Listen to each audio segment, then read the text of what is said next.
swipe, at least with my phone now, you just swipe and it shows you yes, and then you can pull the app.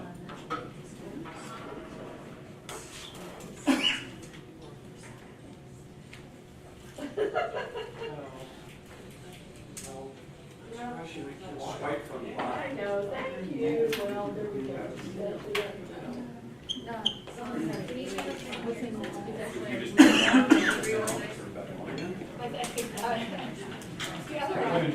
Cold boot.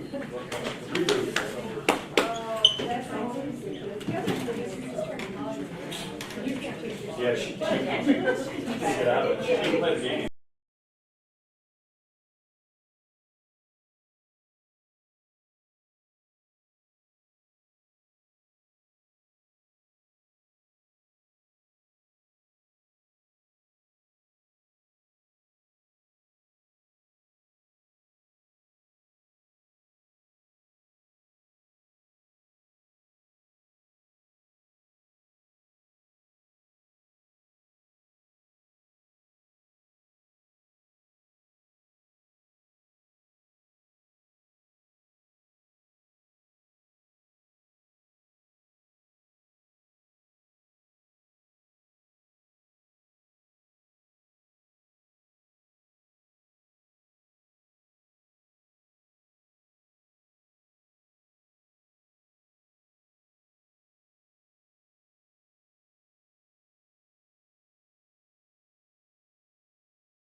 Good evening, everyone. I'm going to start with the announcement. For those watching tonight's meeting virtually, the meeting is available to live stream via the Park District website. All information about Park District meetings can be found at winpark.org under the Park District Info tab by selecting Board Meetings and Videos. Public comment is accepted in person.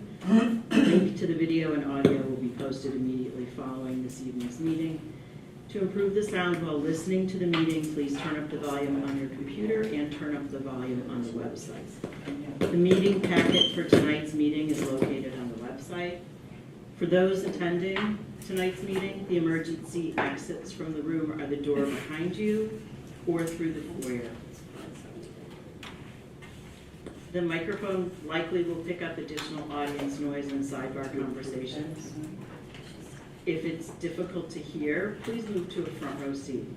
This is a business meeting. The board asks for your cooperation to maintain decorum. There's no clapping or booing. Please be considerate and refrain from interrupting board members and other speakers. We are a community coming together to discuss difficult issues in a civil and respectful fashion. Opening roll call, please. Commissioner James? Here. Commissioner Lesson is absent this evening. Commissioner Rapp? Here. Commissioner Root? Here. Commissioner Tyson? Here. Commissioner Henning? Here. Commissioner Kodo? Here. You have a quorum. Thank you. Would everyone please stand for the Pledge of Allegiance? Allegiance to the flag of the United States of America and to the republic for which it stands, one nation, under God, indivisible, with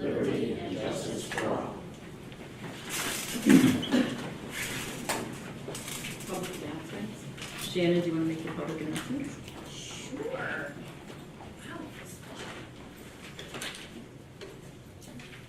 So we're excited to see everybody this Saturday for Bike Winnetka and Fall Fest at Skokie Playfield.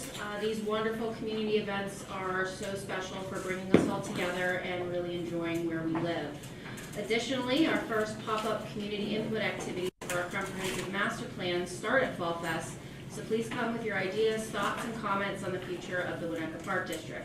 This is the first of several pop-up events through October to gain input. Look for engagement activities at the October 5th and October 12th farmers markets, as well as Pumpkins in the Woods on October 25th.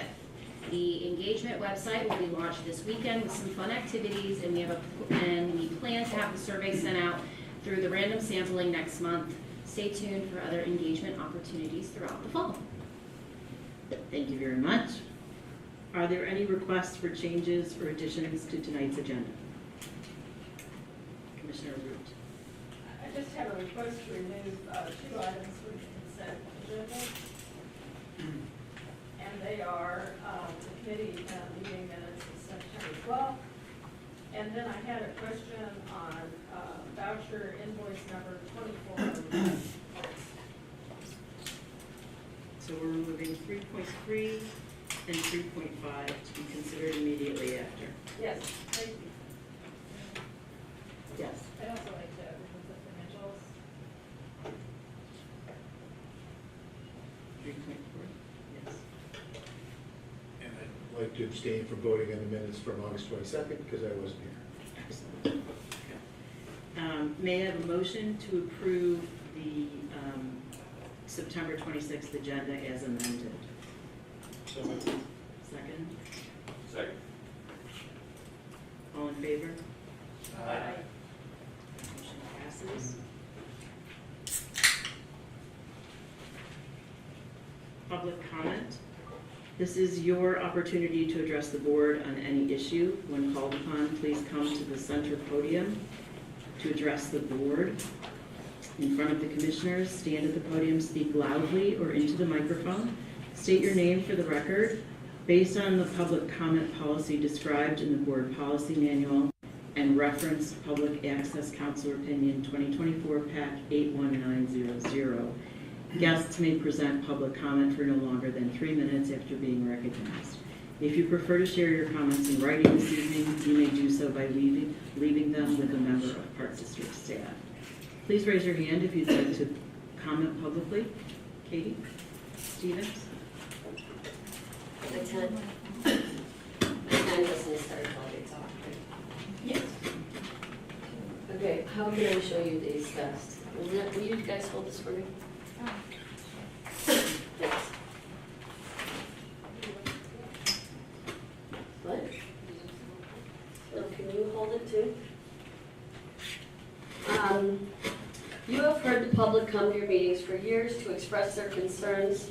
The park board has not been transparent, and some of the commissioners appear to be actively working against, in my opinion, the best interests of the public. At times it appears that only 1 or 2 commissioners are running the Winnetka Park District without input from the rest of the board. We have 7 commissioners for a reason, to represent all the taxpayers. Now it appears you're doubling down on the lack of transparency by limiting the amount of time versus the village that we have 6 opportunities a month to speak before and after each meeting at 3 meetings a month. The public has a chance to express its views on actions. It seems as you have forgotten who is paying the bills. You report to us, the taxpayers, not the other way around. Number 2, I saw several emails I received today through FOIA that could only be described as outrageous. It is my understanding from reviewing it, the Winnetka Park District President appeared to be instructing caucus leaders on how to conduct themselves. Is that possible? Saying the 3 commissioners were on the verge of resigning if the Winnetka Caucus Council didn't acquiesce to the demands of the Park Board President not to use caucus yard signs encouraging survey participation, which is their only job. Using taxpayer dollars for a WPD attorney on how to what appeared to be how to manage the caucus. The caucus is an independent body. It is one of its duties is to hold our governing bodies accountable for their actions. Isn't the park board supposed to abstain from partaking in political activities using their board positions? Did you get the board's approval to ask them to remove the signs for the public? Finally, here are some photos showing the project to the south of Elder and Centennial. And it appears that you want this is the first break wall that I want to talk about, and the second break wall I want to talk about, and how large these structures are. It appears that you want ones that are 60, and I've heard up to 90 feet on the north end. Is this a marina? I mean, it just doesn't seem possible we could have a 90-foot wall. We will have a lack of navigable shores, the loss of horizon views, and the natural beauty of our treasured lake will be gone forever. At 577 water line and a 585 wall, 225 feet out and 4 times larger than this, and I'm going to show it to the camera. This will be bigger, longer, uglier, and more detrimental to the health, welfare, and safety of our parks and our lakefronts. Please wrap up your comments, your time is up. Thank you. Let's take a look at what we do with 4 more walls. And how do I do this? Just so the public can see? I think we need a camera on both sides. How do I do this? Yep, that's a deal. Do we have anyone else who would like to speak? Katie, your time is up. Well, what do you do if you don't have a photograph of on this end of the wall? You can also I should show what? your pictures. You show your pictures. I had trouble seeing if you got it. Jesus. Hi, good evening. Phil Enquist, Winnetka resident. I just really had a concern about tree removal in Centennial Park and Elder Lane Park. There's a document dated July 19th, 2024, called Final Opinion of Probable Cost of Construction prepared by Red Barn Design and Engineering, Spaceco and Located for Centennial Park. Section 3 is called Site Preparation Upland Project Elements. I don't know what upland means, if that means the bluff or the tableland above the bluff. I don't know what upland project elements are, but item 21 under section 3 is tree removals, 28 trees, $1,500 a tree for $42,000. There's a second document, August 30th, 2024, same title, Final Opinion of Probable Construction Costs, but this is for Elder Lane Park. Site improvements prepared by Red Barn Design and Engineering, Spaceco, Lakota Group. Section 3 again says site preparation, upland project elements, and item 27 is tree removal, 32 trees at $1,500 a tree for $48,000. So that's $90,000 and 60 trees identified to be removed in these 2 parks, which seems very excessive to me. I don't have a map, I don't have a plan, I don't know where they are. There's already been tree removal on the bluff at Elder, so I'm wondering if that was what the 32 were. If not, is that in addition? But I'm just concerned that this seems like aggressive, not even assertive, but aggressive tree removal in small parks. If that's to reach ADA pathways, it seems like you could realign the pathway design to avoid substantial tree removal. You can do better than this in your planning so that you eliminate extensive tree removal. I couldn't find a drawing online. Maybe there's a drawing that exists. If so, it'd be great if you could identify that so we could see that. Or I'm happy to take a walk with all of you and have somebody point out the trees that are going to be removed and why. it just seems like it doesn't feel logical or well thought through to remove so many trees in a tiny park. So that's my comment tonight. Please think twice before removing 60 trees. Thank you very much. Is there anyone else? Is there anyone else who would like to speak? Mary Garrison?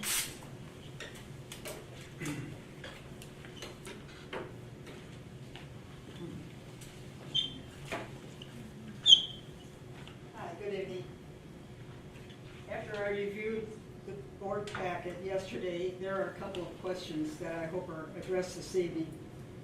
Please consider carefully your own personal stance on the resolution 2024-09-26-01 regarding vacancies on the board, and on resolution 2024-09-26-02 referring to committee of the whole meetings, or the forming of specific committee meetings.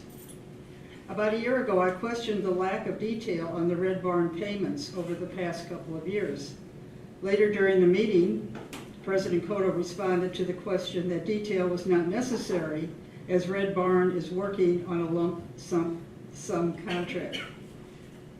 Then the second question I asked, what if the project is not complete within the budget number?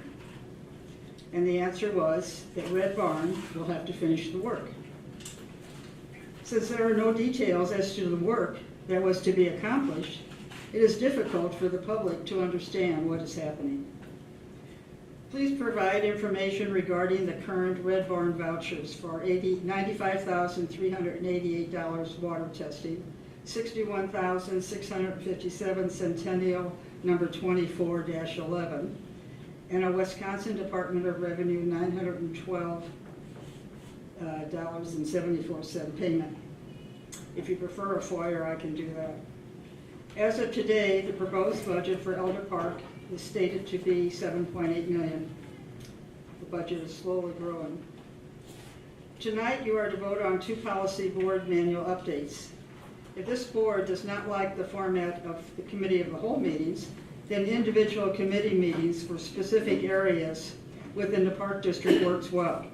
Parks and beaches, golf, tennis, paddle, ice, admin, finance, and other categories. These meetings involve a small group of commissioners, the pertinent staff member, and a report to the board at the next voting meeting. These small committees are set each year. Usually commissioners will gravitate to the committee where they have interest or they have expertise. The meetings are open to the public and are scheduled as needed. Please consider this alternative meeting schedule and do consider the public who are interested in our community and the Winnetka Park District. Public comment is important and should be welcomed. The opportunity for the public to comment has been cut in half from monthly board meetings, and if committee of the whole meetings are deleted, the public comment is again reduced. It is very apparent that public comments are not valued at the Winnetka Park District, and that is a shame. Thank you. Thank you, Mary.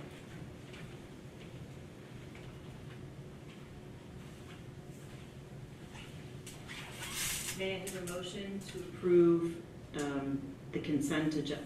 Without objection or request, we will act on the following items with a single vote. 3.1, 3.2,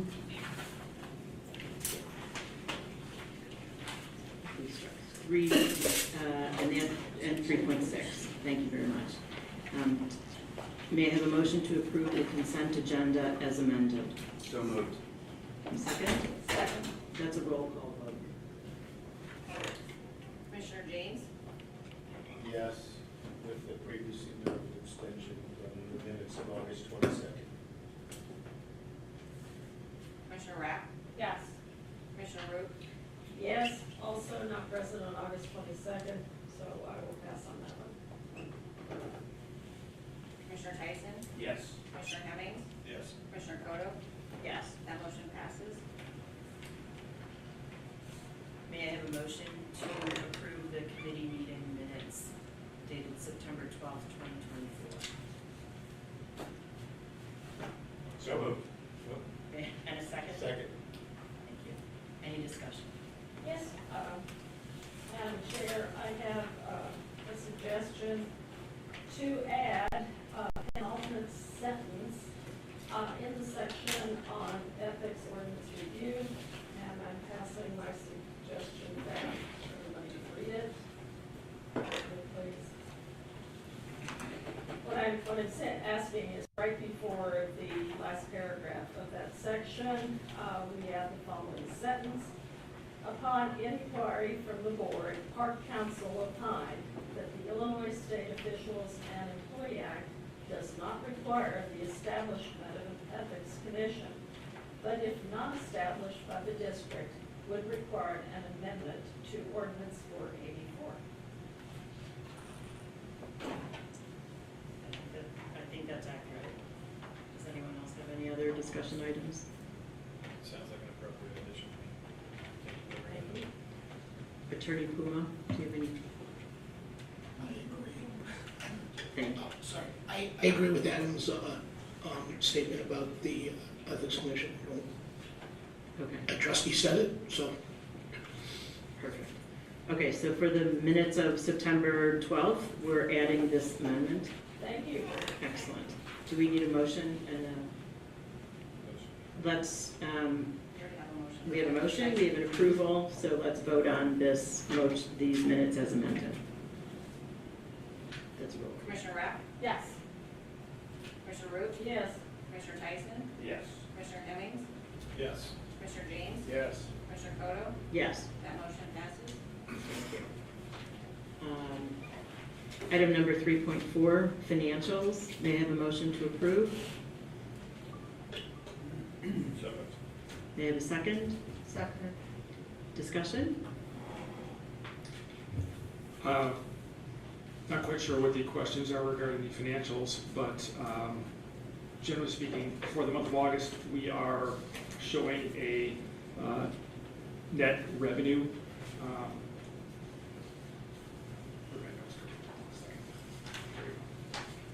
We're showing a net revenue of $1,972,603. Our revenues are above budget and our expenses are below budget for the month of August ending 8/31/2024. Are there any questions I can go into? Commissioner Rapp? I had two that had circulated ahead of time that I just wanted to make sure were addressed so that others had them, they're included. But for the Kemper expense totals, are you able to just summarize what the differences are and how each records the different liabilities and what the liabilities are where there are differences? Because I tried manually and couldn't quite nail that. So in talking with Kemper's chief accountant, when Kemper issues a check, they consider it an accrued expense and they defer that expense until such time as the check is negotiated at the bank. Now, the recipient has up to 90 days to cash that check, and in certain cases, if the check gets lost or has to be reissued, that 90-day clock starts over again. Traditionally, when the Winnetka Park District issues you a check, we consider it an expense and record it immediately. So they're both legitimate accounting practices, but they differ. And so that creates a differential every month. In the spreadsheet that I forwarded to you, you'll see a heading that says accrued expenses. That are expenses, those are expenses that Kemper has deferred until a later period of time. So that's generally where the differential appears every month. Okay, no, that's good. That's why it appeared random, because it is kind of random based on when people are cashing their checks. It's like, I can't see the logic. Okay, the other comment that I had raised regarding the financials, also on page 7, was just that our salaries and wages are running approximately $634,000 above where they were prior year. There are a few reasons for that, but I would like to really understand some of the detail a little better because it's a large number.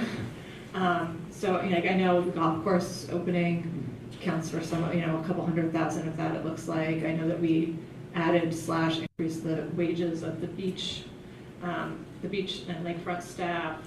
And the other kind of major change was, readjusting our compensation plan and our merit plan, which, you know, is also, I think, worthy going into the budget season of understanding a little bit better and how, you know, how we're going forward with that. So I just wanted to put that question out there and, you know, so that staff could think about how to address that either through the budget process or, you know, as a standalone. But I feel like there's a gap in really understanding what's going on with salaries and wages, and it is a big difference year over year, so. Well, congratulations, you actually touched on 3 of the 5 major issues. So that covers most of what I was going to address.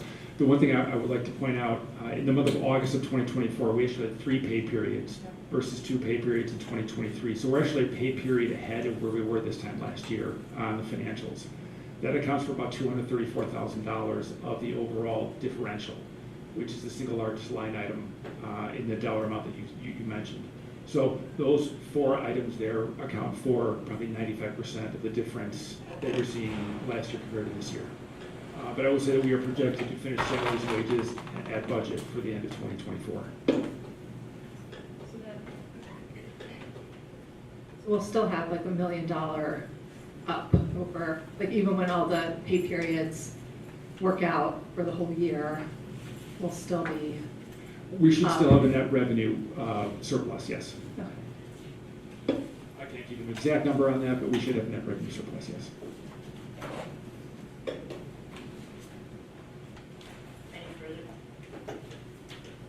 Any further discussion? Any further questions? Denise, that's a roll call. Commissioner Root? Yes. Commissioner Tyson? Yes. Commissioner Hemmings? Yes. Commissioner James? Yes. Commissioner Rapp? Yes. Commissioner Foto? Yes. That motion passes. Item 3.5, vouchers in the amount of $897,782.12. May I have a motion to approve? So moved. Second, thank you. Discussion.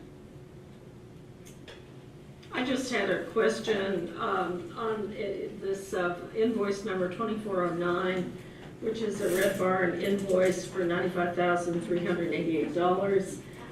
It was listed as water testing, and I know that the village stopped testing our water, but I sure would appreciate an understanding of where we are with Red Barn. I understand that we are talking about a contract amendment or modification. I'd like some information about where that stands. And part of the problem with the Red Barn contract, as noted by public comment tonight, is that there really isn't any detail as to when the lump sum contract is complete and what the work product has been for completion and what happens as we move forward. So I would appreciate some, perhaps from the executive director, some further information about that. And I presume the $95,388 was not water testing. That's correct. So as we've relayed to the board, that was a key error where we had looked at a different invoice for water testing that we are having another company do. And when Red Barn's invoice was put in, that was inadvertently left in there in the Tyler system, but it was for Elder and Centennial purposes. It was not for water testing. One of the many problems with this contract, in my opinion, is that we have no detail on what is happening with subcontractors and what work is being provided by subcontractors for Red Barn. So can we just stay on the topic of the If I may, voucher? I'll conclude. In moving forward, as you look at a contract modification or amendment, I hope that with your expertise, you'll see that there is additional clarity as to that particular subject. Thank you. We have requested that, but we are waiting to hear back from Red Barn. Thank you very much. Thank you. Any other additional questions or discussion items? Denise, that's a roll call. Commissioner Tyson? Yes. Commissioner Hemmings? Yes. Commissioner James? Yes. Commissioner Rapp? Yes. Commissioner Root? Yes. Commissioner Foto? Yes. That motion passes. Item number 4, presentations, 4.1, 2023 financial audit update. Jim Crocker. Thank you, Commissioner Cotto. As has been reported to the board previously, the auditors were unable to meet the June 30th submission date as required under state statutes. They have been giving us updates through the course of the past several months. We were notified by the state comptroller in mid to late August that we were deficient in submitting our audit. We were delinquent, is the better word to choose. We submitted a compliance plan stating that we would submit the audit by September 30th. Lauterbach and Amen attested that they would meet that date, and we expect them to do so. I'm happy to answer any more questions or go into more detail if necessary. Thank you. Any questions? Cynthia? Do we have in hand what they're planning to submit on September 30th? No. Okay. Not yet. We've seen, we saw a rough draft, and we've seen a second draft approved by the principal. They're going through executive review and production of the document this week. They were waiting for one item from us on Monday, which we submitted within their timetable. So we fully expect to see something tomorrow and expect them to submit a digital version to the state comptroller no later than Monday the 30th. Any other questions?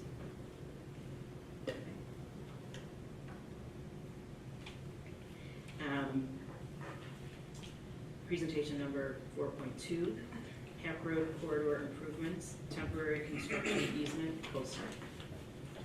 Christina, thank you.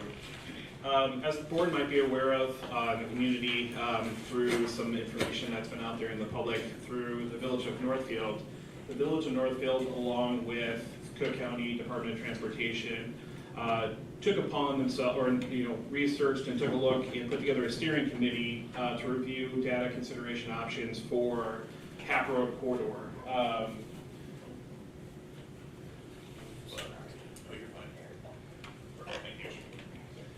As part of that review, the Village of Northfield conducted a steering committee to take a look at the Winnetka to Hap Road intersection improvements from Central to the Central Hap Road corridor. As part of that, they're looking at safety, simple vehicular movements where possible to simplify those, reduction of vehicle points of conflict, increased awareness for pedestrians, enhanced bicycle accommodations, Central more supportive for local businesses. As part of their due diligence and through their steering committee, they reviewed the information, which was ultimately approved by IDOT in March 25th, 2021. After that, they engaged us further, the Winnetka Park District that is, to understand as they were proceeding through their construction phase of documents, to take a look at how to construct what they had proposed. One of the construction points for that was a temporary easement that's needed as part of that development. On the screen here, you can see a overall view. Excuse me, 1 second. On the screen here, you can see a overhead view of Hap Road Park, which is nestled just south of Holder Lane, which is right here. This is part of the corridor section for Hap Road that they've identified to review. Currently, the roadway is a simple two-lane construction, one lane of traffic in each direction with sidewalks adjacent. The proposal that they are looking to move forward with currently has a center turn lane with some additional improvements of a turnaround near Willow Road, as well as some access points and some access walkways to come across the roadway itself. In here you'll see there's a pedestrian access point that they've included to cross near Hap Road Park, which has a center island. Once again, these are things to help try to reduce the vehicular traffic as far as speed and also for safety concerns. In the lower right-hand corner is kind of a cross-section of what that looks like with their improvements. Curb and gutter, rework of the roadway, along with a running path or a widened bike path on the west side of the road. when we take a look at what's being requested by the Winnetka Park District, current construction easement they are requesting is 0.012 of an acre, or about 520 square feet on the east side, far east side of Hap Road Park. Right now, they're asking for a temporary 5-year construction window for that easement, or it would be completed upon the end of construction, whichever comes first. Once again, this would be a temporary construction easement that would allow the construction to proceed as they've identified. Here is a survey identifying and showing that 523 square feet that was identified. As part of the identification and the review between council and staff did identify the potential of some low-lying areas for storm drains that we had some questions on and how that was going to be addressed. As part of our discussion, and I'll use the term negotiation, if you will, our discussion back and forth, we had suggested to have them, as part of their project, pick up the concern in the, just inside the parkland, within that construction easement, a small catch basin that would tie back into the new proposed stormwater piece. In addition to that, they would potentially, if needed, re-pull and reset the fence within that zone for construction of their running path and bike path that's being suggested. Next steps for now, right now, we wanted to present this information tonight to the park board to make sure that you're aware of the request that's in front of us. We can review any questions or comments here tonight, circle back potentially at the committee of the whole meeting on October 10th, and then come back formally for adoption on October 24th if the board so feels that it's appropriate to do so at that time. Please note, there is a small contingency in the community in Northfield that are against this project.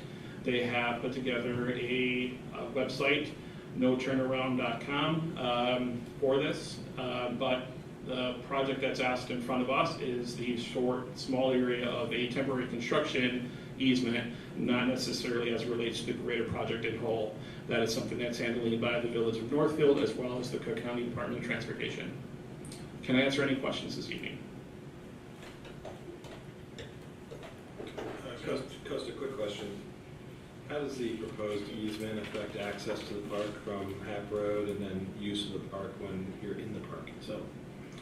Based on the plat and what we've discussed through the construction, there would be no impact to the park itself. There would only be greater accessibility and a controlled access point to get people across Hap Road and closer to the park itself, whether it's the connection at Holder Lane or through the small neighborhood directly south of there. How does it affect our construction plans, our rehab efforts for that park?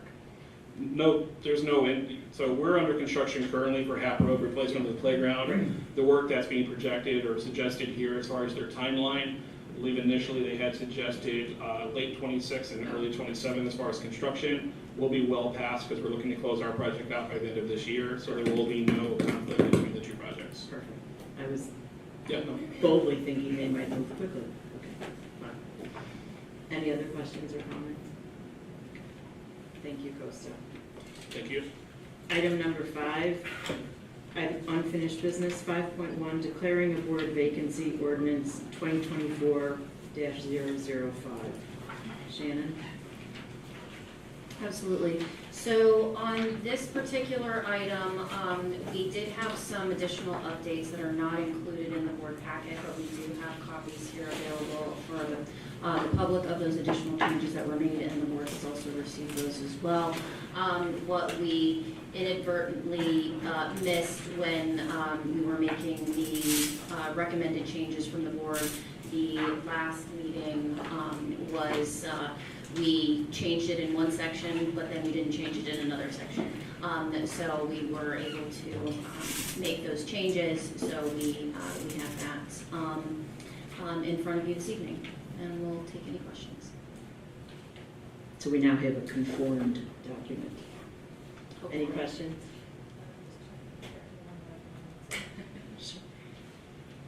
It basically in section, so we had the changes of the the number of absences that we discussed in the last meeting in section 2. So they're also mentioned in section 3 and section 4. So we neglected to change them in sections 3 and section 4. So we have now done that, and those have been adjusted to match section 2. May I have a motion to adopt ordinance number 2024-005, repealing and reinstating the ordinance regarding the length of time a park commissioner may fail to attend meetings of the park board for such commissioner's office to be declared vacant and providing a procedure for declaring such a vacancy. So moved. Second. Any additional discussion? I don't want to rush you. I just went through the motion so that you'd have a few minutes to take a look. Go ahead, Colleen. I view the changes as being rather ministerial, just so we're, in full conformance with the number of time. At the bottom of section 2, there is a sentence that's been added, and it reads, if a commissioner departs from a meeting without giving 2 hours advance written notice to the board secretary of the reasons for the departure, such commissioner will be deemed absent from such meeting regardless of how long the commissioner attended before departing, except in the case of a genuine emergency unrelated to park district business. And I guess I am confused by this. It is my understanding in listening to discussion during our committee of the whole meeting on the 12th that there is difficulty recruiting volunteer park commissioners. And so I'm very curious as to why this was added, because as volunteers, we have other duties and obligations. I am concerned that what is deemed to be a genuine emergency, who makes that determination? I'm just curious as to the reason for this. So I would say, Commissioner, I'm sorry to interrupt. So what I would say is that from the last meeting, it was made as a comment in regards to the line that said that you would be absent from the time of meeting, or you would only be permitted as in attendance from the time the meeting is called to order until the final adjournment of the meeting. And from my understanding from that meeting, that was of concern from what the original ordinance stated. So we wanted to make that more flexible. So where if someone is running late for something along those lines, or if it is an emergency or notice is given, then there's that flexibility to not be deemed absent from that meeting. So that was basically looking at different ways to make that more flexible. Well, I guess I continue to have a problem about determining when someone's present if they are tardy for roll call or if they have to leave because for business or otherwise. I think as a volunteer board, we need to be understanding, and I don't see that we have had difficulty with this particular issue, at least during my tenure on the board. So I'm kind of curious as to why we see the need to revise this. Does anyone else? If we want to put it back to being from the time such meeting is called to order to the final adjournment of the meeting, we could not change that, but that to me makes it less flexible. Jeff? Yeah, I'd have to concur. I think based on the way it was worded previously, it was much more strict as far as what was counted as a meeting. I think the way this is worded, it allows you to give notice right up almost to the time of the meeting, which if you have to leave early, chances are you're going to know at that point. And if there's an emergency scenario, then it's excused. So I guess I don't see the issue or have a concern. Warren, Cynthia, who is first? I would just say I don't feel like this adequately covers you arrive in a rush from, making sure your kids are fed or from a work meeting somewhere else, and you arrive and It's go to school night at Washburn, big hockey event, and the lacrosse tournament on the field, and you need to park somewhere far away. So Like, it doesn't- could have, like, it doesn't seem Right, to address yeah, that. well, it addresses it by not addressing it, so it doesn't, count anyone absent for being late. So if there is a reason that someone is late, whether, whether it's kids or parking or, a Zoom call, whatever the case may be, it doesn't, indicate that any absences from being tardy to a meeting. So we could email you at 6:05 saying, I need to leave at 8:15, and that's okay. No, that's not what it says. What we're looking for is a way to build flexibility into it that is to a greater degree than existed in the previous language. So I agree with Jeff's understanding of that, and I agree that this change makes it more flexible. And please remember that you also have, this is a discretion of the board on a path if they want to use it, which does not seem like something we would use. It does not seem like something that would occur in isolation, and consequently, I think it's clear. I think it's excusable. I mean, there's a path for excusing an absence, and I think it's unlikely to be misused. I think that's.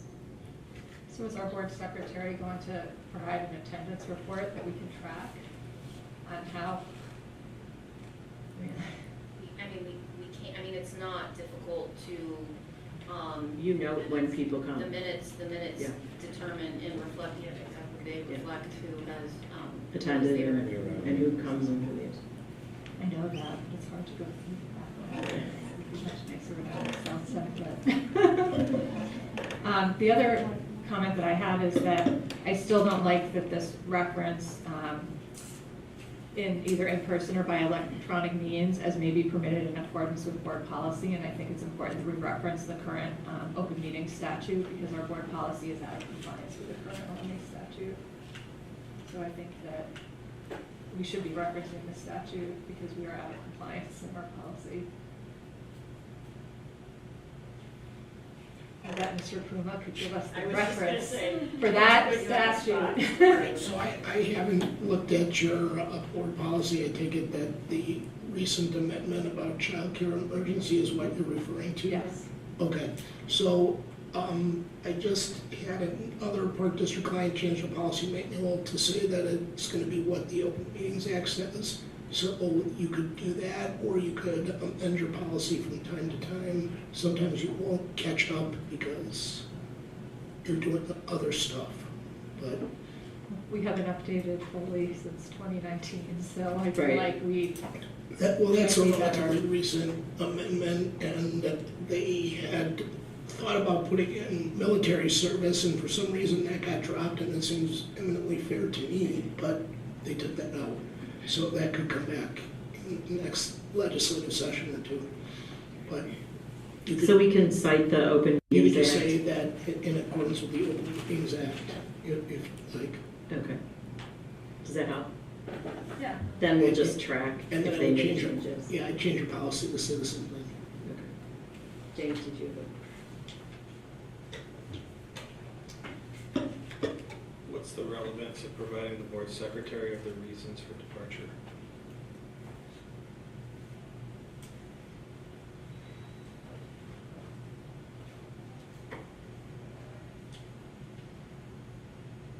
Why do we need to have that? Why can't I just say, I'm not going to be there after 8:30? Do I have to tell you I'm going to take my child to the hospital? Do I have to go to tell you that I'm taking my wife to dinner? I mean, what's the relevance of having that particular part of the language here?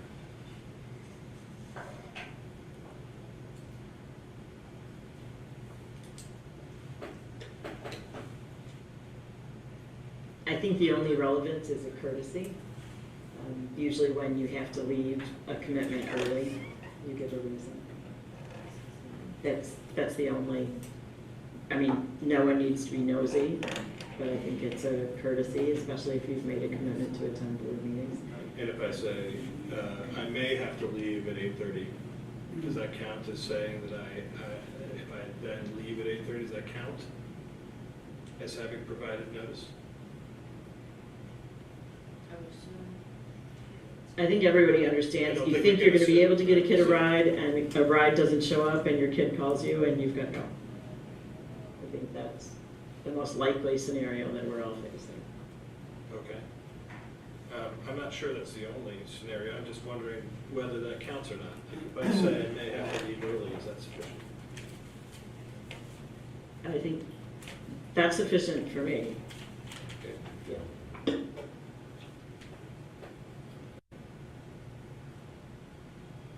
Cynthia? I just wanted to point out that if you're sending a message during a meeting like that with a reason, I mean, that is subject to FOIA, it could be personal, so that is a little bit of a concern. The other thing in terms of reading this, You can also say it's a personal reason.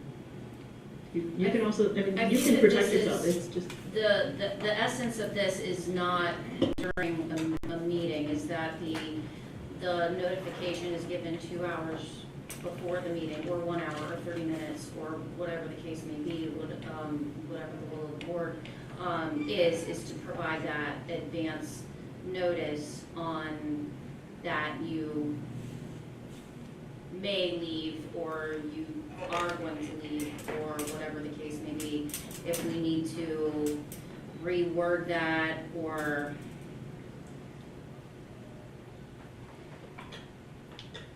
Attorney To Puma, adjust that. do you have any I have one. benchmarks from other park districts for how they have handled the excuse, lack thereof?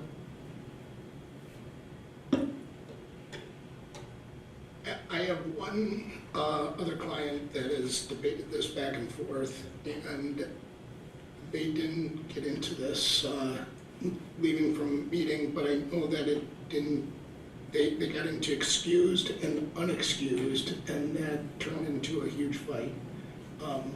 We had a couple parents whose kids played high-level soccer and were traveling a lot, and it got to be very difficult. So I guess what I would say is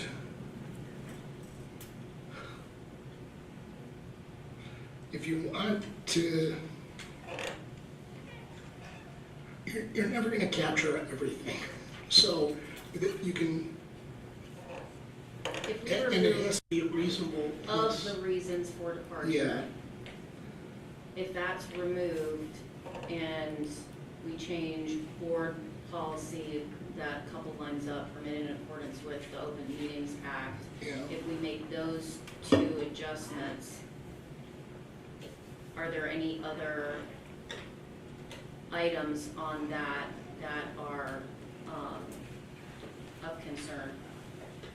Well, if we're not going to put it expressly in here, I'd like to be on the record very clear that the legislative history of this particular ordinance is that if you provide notice that you may or will be leaving early, that is sufficient. You don't have to say I will be leaving, I can say I may be leaving. And that, to me, I think solves the problem. I don't want there to ever be a construction somewhere that says, if I tell you I may have to leave early, and then you do leave, that doesn't count. As I read it, I think that's covered because this is talking about if the commissioner departs. So if you don't depart, then it's a moot issue.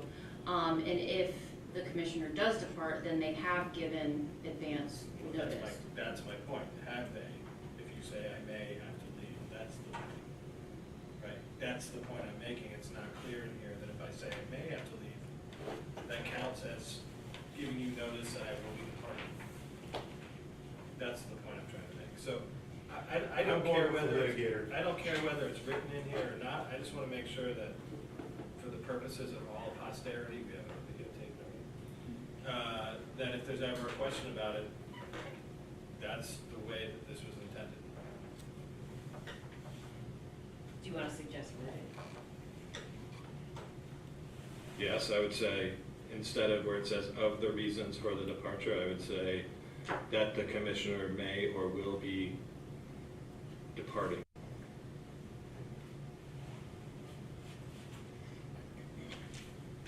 That's fine. I like the revised language, and I may need to leave this meeting if we continue this discussion much longer. Okay, what I thought we were doing here was, we were changing absent from 2 consecutive meetings to 3. And then we were reducing all of the meetings in a year that she missed from 8 to 6, which seemed very reasonable for a uncompensated volunteer board. Now, when I look at how this language has shaped up, what I'm seeing is regulation being put in for regulation's sake. And so my suggestion is that this new sentence be totally, the last sentence, be eliminated. And that if that is done, that the last sentence of this paragraph will read, for purposes hereof, a member of the board shall be deemed to be present at a meeting of the board if such member is in attendance at such meeting, either in person or by electronic means, as may be permitted in accordance with board policy, for more than 50% of the meeting time. So what we're doing here is we're recognizing we have parents, we have traveling board members, we have people that share cars.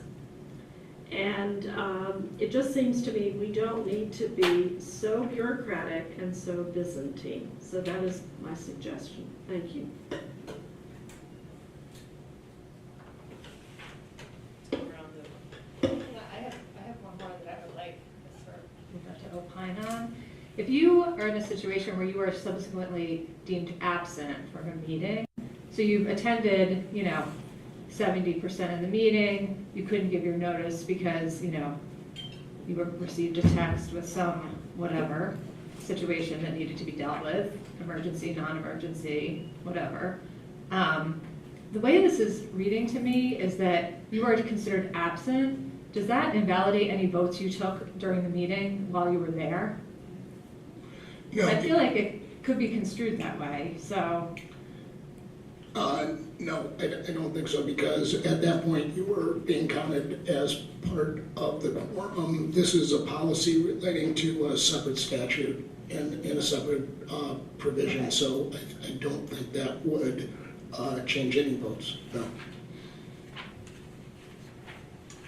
Okay, I mean, I would support Colleen's comments with the change of board policy referencing the OMA statute.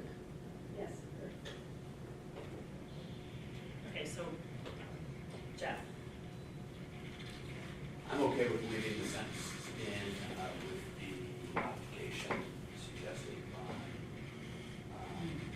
the prior, multiple commissioners.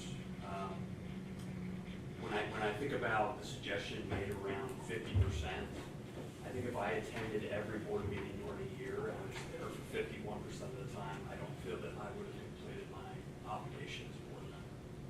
So I think that's a very low bar, and I have a problem.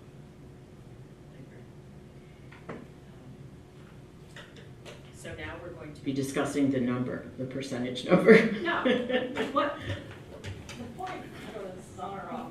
The point I'm trying to make here is we need to be reasonable. And my concern is that this becomes a very bureaucratic administrative issue. We don't have a problem. We haven't had a problem since my tenure on the board with people not showing up. They come. If someone has to leave, they do. I don't see why we have to have some sort of strict guidance here. If you don't like 50%, say more than the majority of the time of the meeting. The point being, let's not have to do Mother May, I may have to leave. This is, first of all, it's not very professional. And again, it's bureaucratic. Thank you.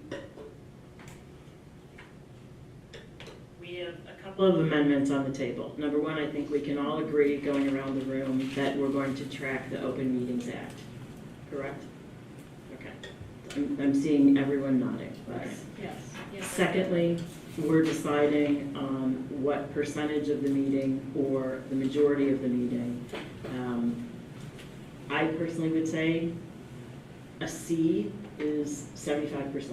So I would say, let's get an average performance, 75% of the meeting.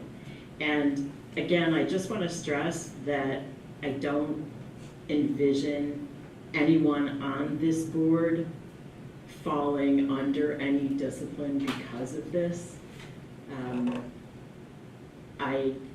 It would take a lot of missing of things for people to become very concerned about someone's ability to do their job to declare a vacancy. And as many conversations as we've had back and forth, I don't see that happening. And we have a variety of opinions represented here. Yeah. Could I make one observation if a percentage is to be gone with, because we did look at that option. And I think the concern with that was if you go with the percentage, if someone comes late, then they're also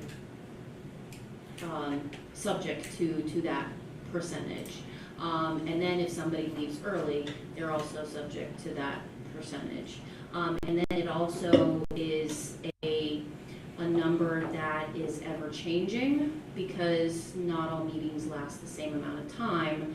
So it's harder to prepare as a commissioner, I would think, if you have something going on, you're not going to know one way or the other if you're going to be able to be there for 50, 75%, 80%, whatever percentage of the meeting. So I think it's a harder number to obtain and track for commissioner purposes, just in general of everyone's schedule, because we don't know how long each meeting is going to last. But we did look at that when we were looking at different options. Okay. I'm going to go completely the other way and say we're not going to declare it an absence. What do people think about that? And the reason I'm doing that is because the board still retains the discretion to discipline fellow board members with regard to consecutive missing of board meetings. I mean, that's the other extreme. It's the most flexible. I do think that if you come to 51% of the meeting and you leave consistently, that's cause for concern. I really do, but that's not a problem that we've had. I don't know. What do you think about that? What do you think about that? It's your specific proposal. I like Commissioner Root's idea better than mine, so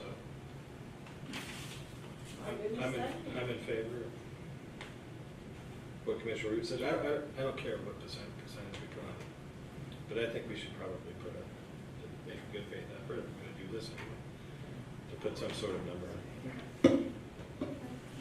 Let's go for at least a C-level work, 75%. We can obviously overachieve. We can be there early, we can stay late.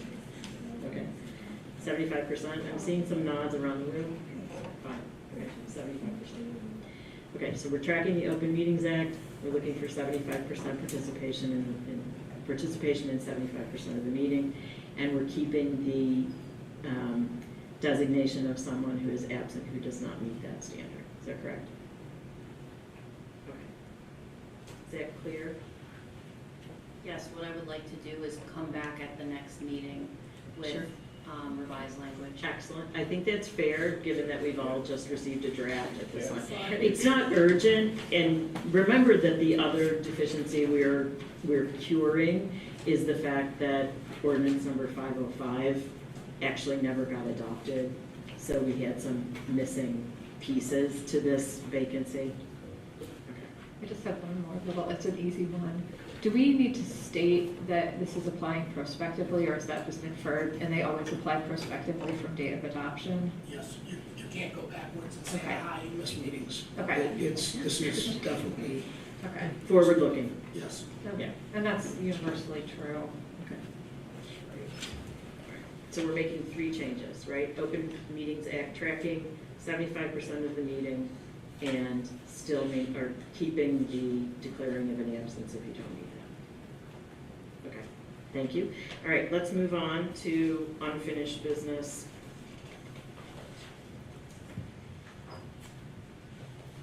Number, we're gonna skip item 5.2 then, correct? Because we'll be changing the policy manual also. What you would probably like to do is motion to table it to the next meeting. Okay, so may I have a motion to table 5.2? So moved. We'll be drafting a policy together with the ordinance. Okay, second, and that's a roll call vote. Commissioner Hemmings, Yes. Commissioner James, Yes. Commissioner Rapp, Yes. Commissioner Root, Yes. Commissioner Tyson. Yes. Commissioner Koto, Yes. that motion passes. Item number 5.3 is the Committee of the Whole Meetings Policy Manual 4.30 and 4.38. This is Shannon. So on this one, we did not make any changes from what was presented on September 12th, but we kept it as unfinished business because there were some comments on that. So I assumed that there might want to be some discussion on this one prior to any vote.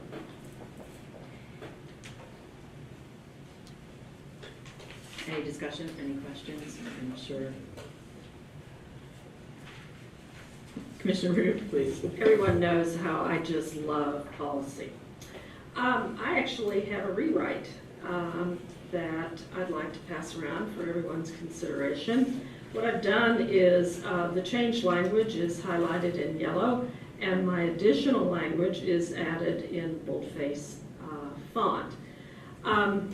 One of the concerns that I have with this change is an issue that has been raised in public comment tonight, and that is we have reduced, with our board meetings, we only allow one time for public comment. With the doing away of a second monthly meeting, I think I could get my arms around it if we reinstituted the standing committees that this board used to have, or devised new standing committees. And in your summary memo, Executive Director, you noted 4 park districts that don't have regular committee of the whole meetings.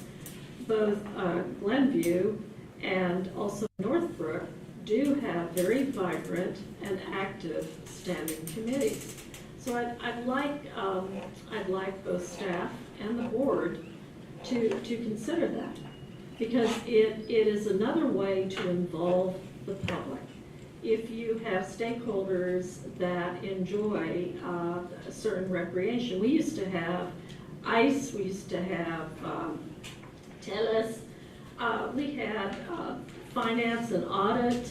I mean, all of the major stakeholders, we had standing committees composed of usually the manager for the area, and then residents, as well as 1 or 2 commissioners. These were open meetings, anyone could come, and it just seems to me a very good way to get the input of people who use our park services.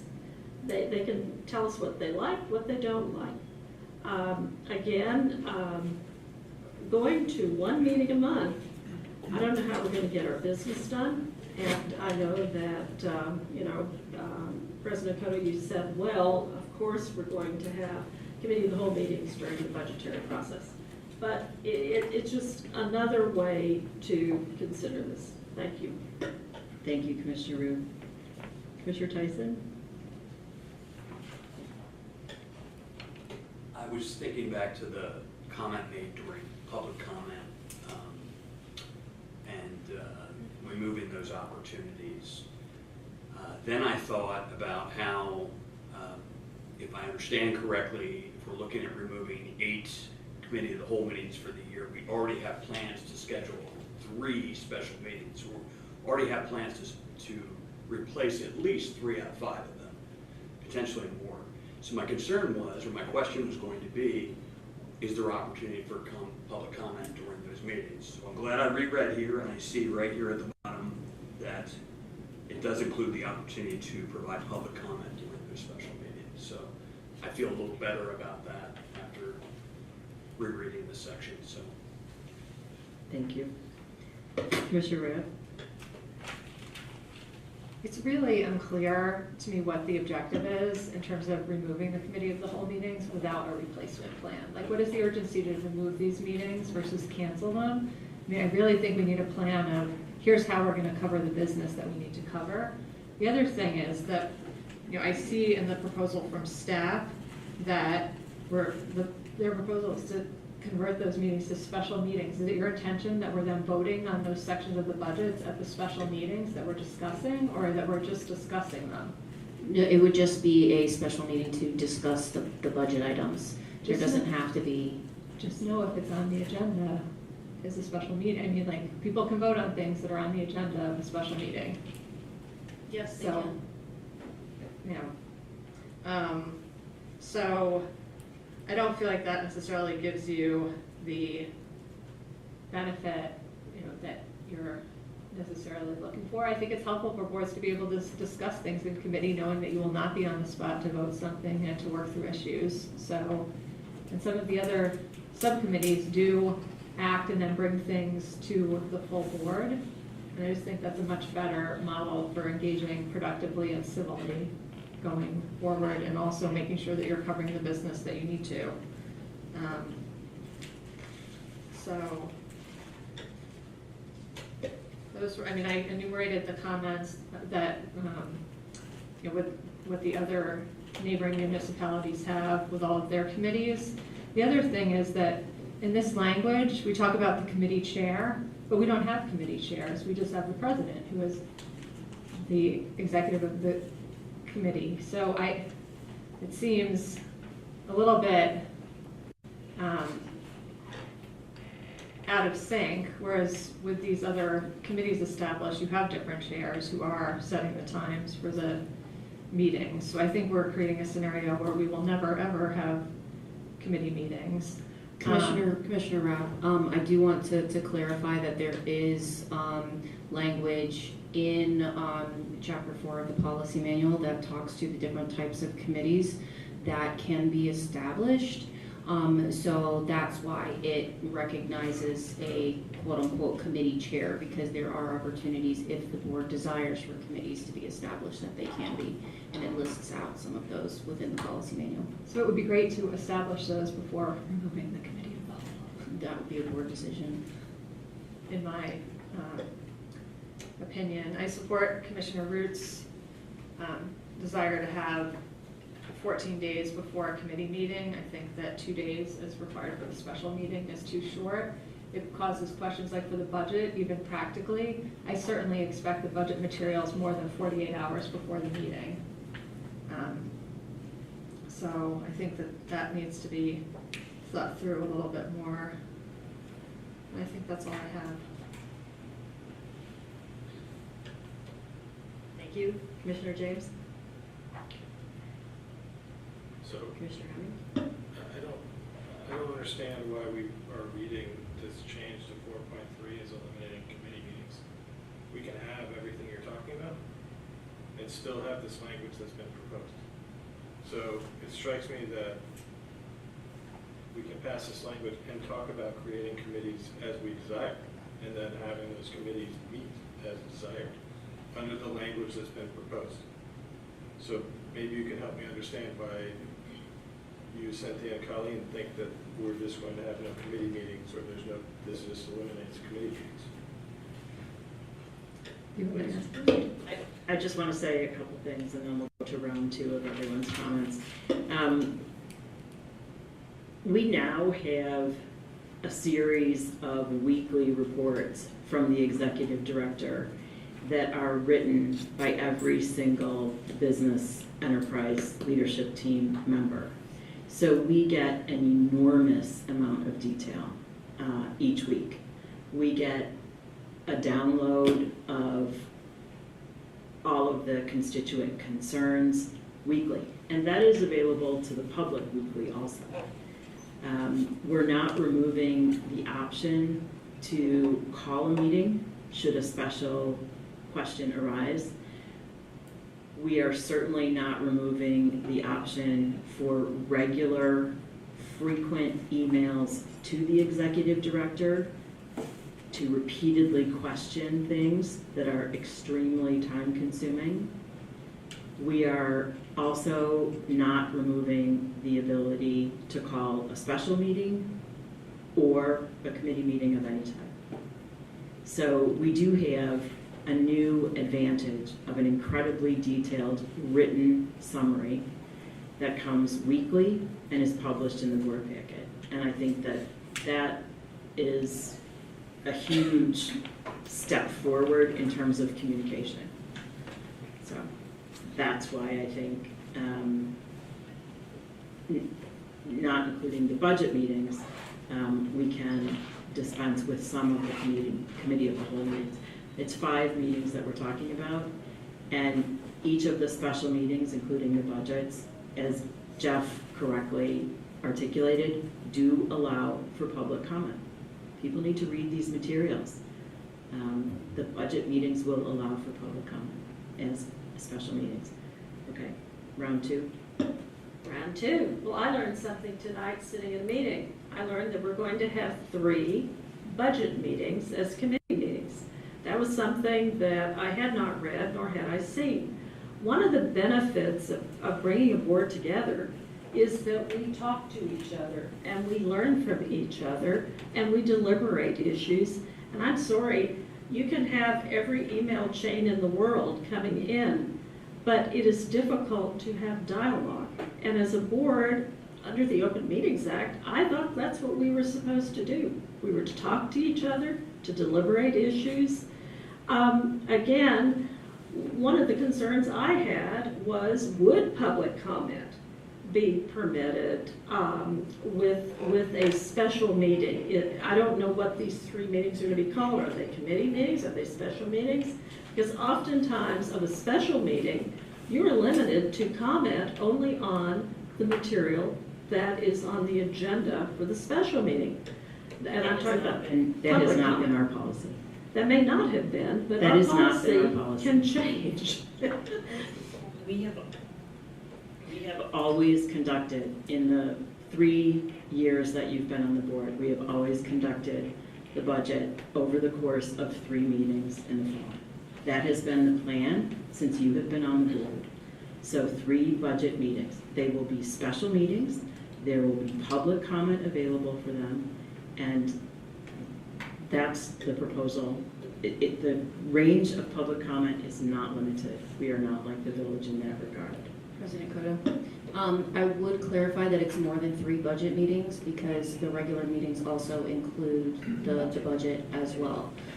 So there are more than 3 budget meetings. These are the only ones that were specifically committee of the whole, and that's why they were called out to change those. Anyone else for round 2? So if these are special meetings that we're scheduling, is it true then that 2 commissioners under the special meeting rules can add items to the agenda?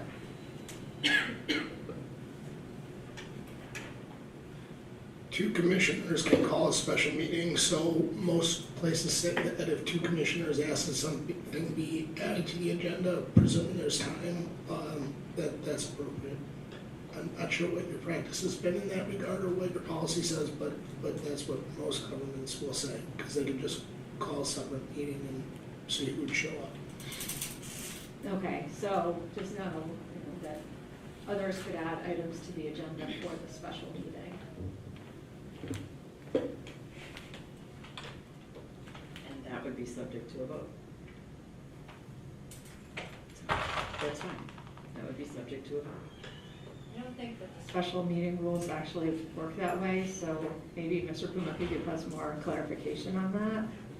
So if two commissioners want to call a special meeting, they can call the special meeting and then see if people want to attend, if you're gonna get your quorum. So if you get, if two commissioners want to add something to the agenda as a practical basis, most units of government will say, okay, we'll give you 2 people to do that.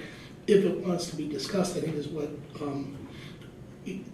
to address it, people can also move to table or remove it from the agenda. If a majority votes that way, then that item essentially go away. So I think that's what you're getting at. Any other round 2? I guess I'm still not certain as to why this language doesn't allow for the committees to be created and used in accordance with the terms of the provision. I would add the language that Commissioner Roots added here, the public comment expressly in 4.30, which I think that's important. And I think it ought to be expressly on each of the agendas for committee meetings. But I don't know why this language deprives us of the opportunity to create and use committees that we deem appropriate.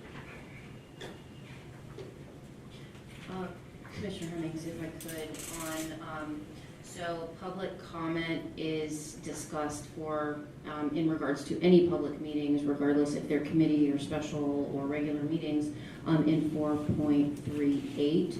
That's why it's not specifically called out in 4.30, because it applies for all meetings. Again, you think it's superfluous. I think we should put it in 4.30. Okay. I don't mind. So we have an amendment to 4.30 to specifically articulate including public comment at special meetings. Committee meetings, excuse me. And 4.38.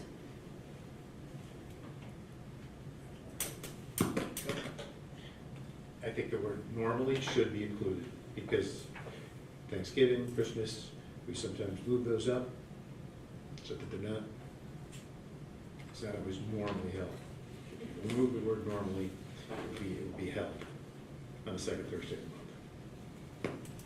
We sometimes move those so that we don't have 2 meetings in a row. I'm not tracking. It says that it says committee meetings are, with normally struck, committee meetings are held I'm just saying, on an as-needed basis. Leave normally. What does that refer to then? It refers to the occasion when you're not holding it on the second Tuesday. Well, if you put normally back in, the sentence reads, committee meetings are normally held on an as-needed basis. What does that mean? Okay.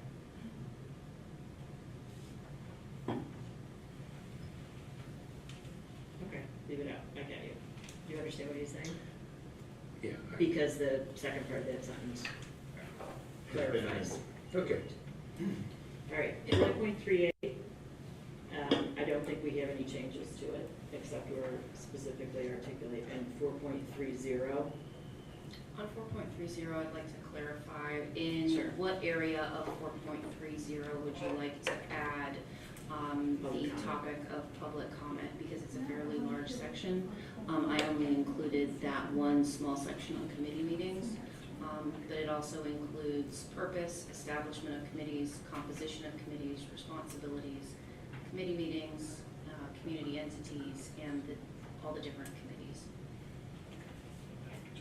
Just put it in the list of things that transition up to team, like Commissioner Wood suggested.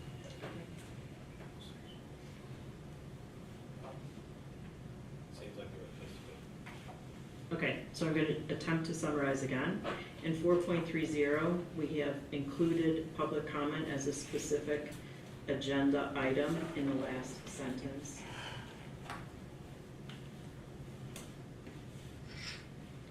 And 4.38, we have left as is. May I have a motion to adopt resolution 2024-9-2602, updating section 4.30 and 4.38 of the policy manual? As amended. Sorry, 4.30 as amended. So moved. Second? Second. That's a roll call, Denise? Commissioner James? Yes. Commissioner Rapp? No. Commissioner Root? No. Commissioner Tyson? Yes. Commissioner Hemmings? Yes. Commissioner Koto? Yes. That motion passes. May I have a motion to cancel committee of the whole meeting scheduled for October 10th, 2024, November 7th, 2024, and December 5th, 2024. So moved. Second, Second.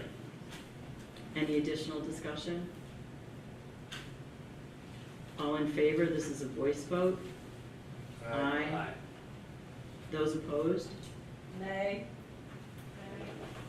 Okay, 2. May I have a motion to schedule October 10th, 2024, November 14th, 2024, and December 5th, 2024 as special meetings to discuss the proposed fiscal year 2025 Park District budget? So moved. Second, Second. any discussion? I just have a discussion, or a question for Mr. Puma. We don't need to vote on this. Can't the president just call the special meetings? The president can just call these as special meetings, I think. I'm not sure what the history has been with calling special meetings, but I think we're just trying to get it out there in the public.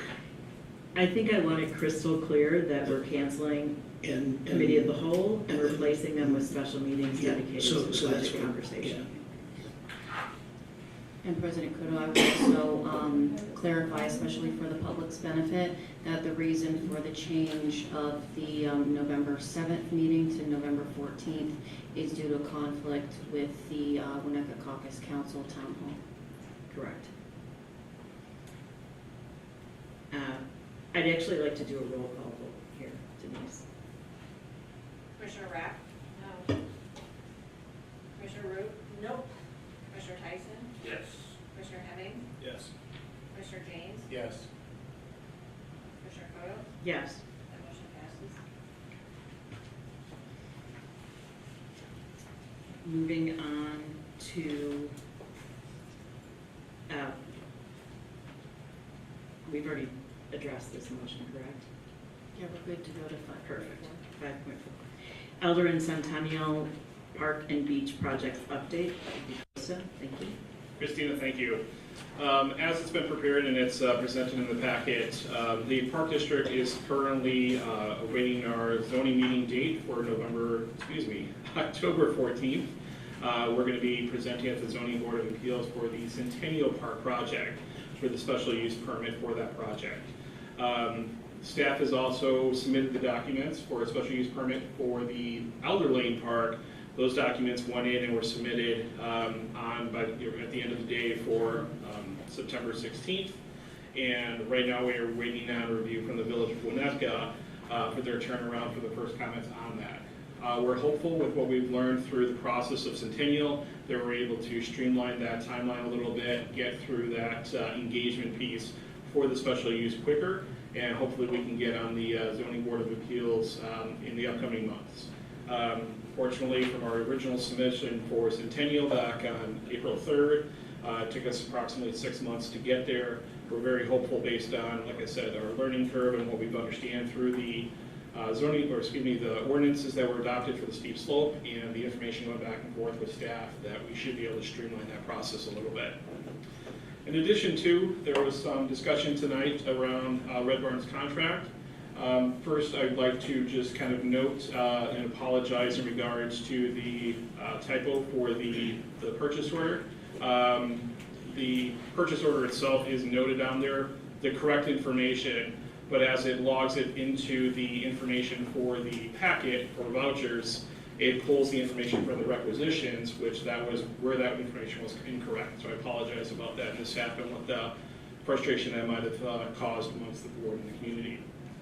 As we move forward with Red Barn's contract, the sum to balance to complete currently is $91,000. So as it was kind of mentioned today in some of the public comment, Red Barn's contract takes us through up to the start of construction. So the next step, now that they've submitted construction documents, final construction documents for both Elder and Centennial, that's where you saw those larger payments going out. not only for Matt and his work provided to put together the final documents and all the engineering behind that, but his sub-consultants of Westbrook Engineering, Structural Engineering as well. And those invoices have been attached to the invoices submitted for payment as well. So just a note on that. So we'll be taking that through. Our next phase is through the special use permit process. Once we complete that, we'll be submitting for the lakefront construction permit process, and then at the same time submitting both for the IDNR and Army Corps of Engineers permit process. So we still have some ways to go, but we continue, we can continue working on that front and try to keep moving forward with a good pace. I would like to note the Gantt charts that have been updated and included in the packet. You'll notice towards the bottom of the Gantt charts, I have removed planning dates for prospective meetings. Currently, the village does not have the upcoming meeting dates for 2025 published on their website yet.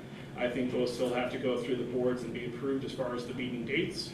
So those were not put in there as placeholder meetings at this time, so just please note that as you're looking through the packet.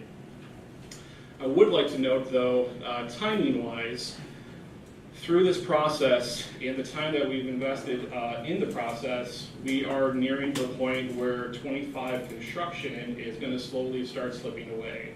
The time that it takes to go through public special use permit, get through that permit process, into the lakefront construction permit process, and the IDNR and the Army Corps of Engineers, that could be, we're projecting 177 days in the Gantt chart based on information from our consultants. That could go quicker, it could take longer, we're unsure at this point, but we have been engaged with those agencies throughout the process from our initial submittal and discussions that were had with those agencies prior to that, as well as I'm sure they've been keeping abreast through our packets along this process.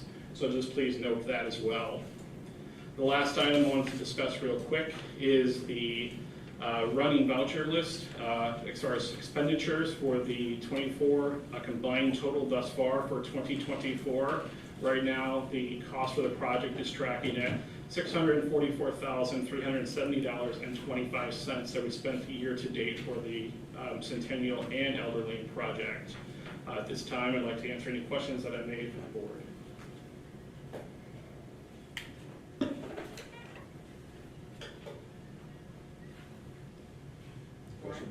Commissioner James?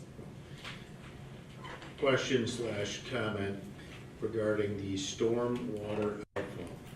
On September 10th, the village held a study session, and their consultant, Strand, Mike Waldron, concurred that the Park District's proposal was appropriate, including a 60-inch diameter pipe that extends across the park, and in our specific plans, leading to a pair of 36-inch pipes that run beneath the proposed stone groin. There is work to be done to coordinate the interconnection between the existing storm sewer at Sheridan and Elder and the proposed rerouting of the discharge. I know we had previously discussed entering into an IGA with the village for the purpose of determining that. I would like to suggest, in the interest of advancing the Elder project, which is very much on everyone's mind, that we commence discussions with the village to finalize the plan for the interconnection from the existing storm sewer to the proposed new discharge point. This is work that was previously submitted for permit back in, I believe, March of 2022. We had worked with the village, including their consultant Strand at the time, added 2 vortex separators up in the western portion of the park. So I think there's not a lot of new stuff to be discussed, but there is the issue of easements and budgeting, so I'd like to see that advanced.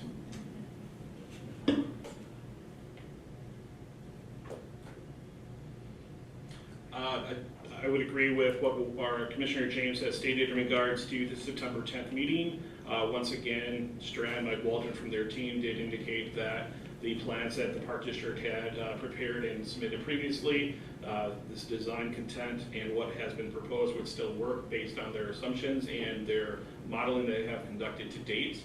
I would suggest that it would be up to the board to designate those members of the board to conduct with the IGA. I believe there was the initial discussion previously as far as the negotiation team of, and correct me if I'm wrong, Christine, I believe it was yourself and James Hemmings. I think Eric was the alternate if memory serves. But yeah, that would be direction given to the board, and staff will support however directed. That's correct. We're the stormwater team. So we'll kick that off. Okay. Thanks, Costa. Item 6.1, proposal for implementing an integrated payroll, time and attendance, and ATS solution. Beth?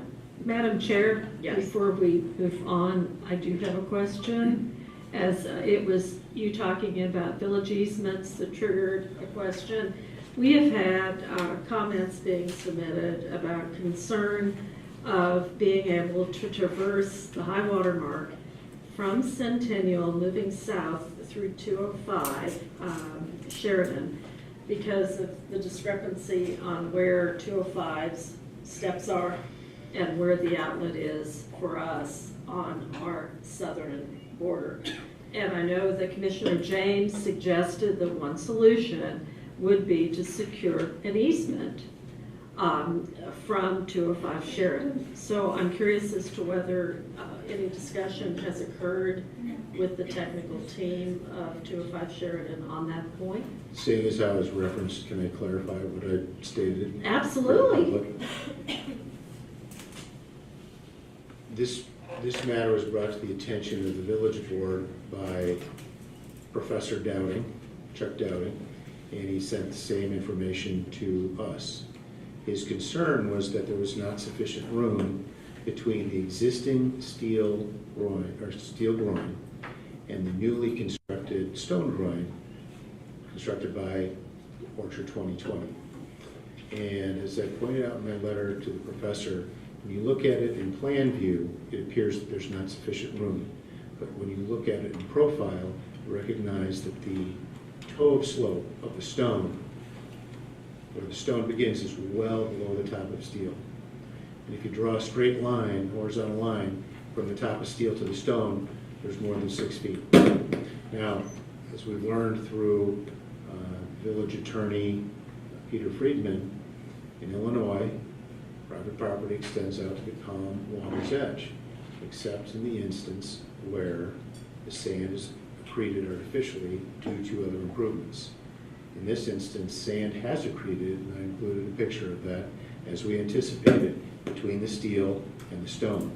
That artificial accretion of sand presumably is due to the improvements made by Orchard 2020, thus that sand belongs to the public.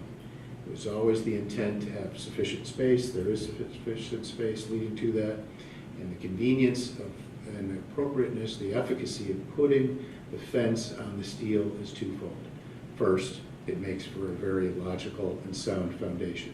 Second, because of the movement of sand, there's often a vertical drop on the side of the or at the edge of the steel. By placing the fence on the steel, it provides fall protection and thus avoids that problem.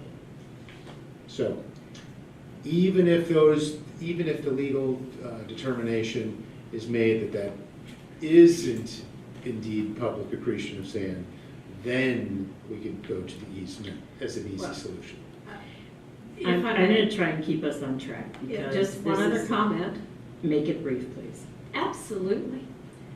The concern I have is we're trying to get this plan through and we're trying to get our project done. And we could go a long way in instilling confidence in our community, the community that has still been very much dissenting on this, if we can assure them that they can walk the high water mark and there's not going to be any obstruction and they're not going to be subject to a trespass charge.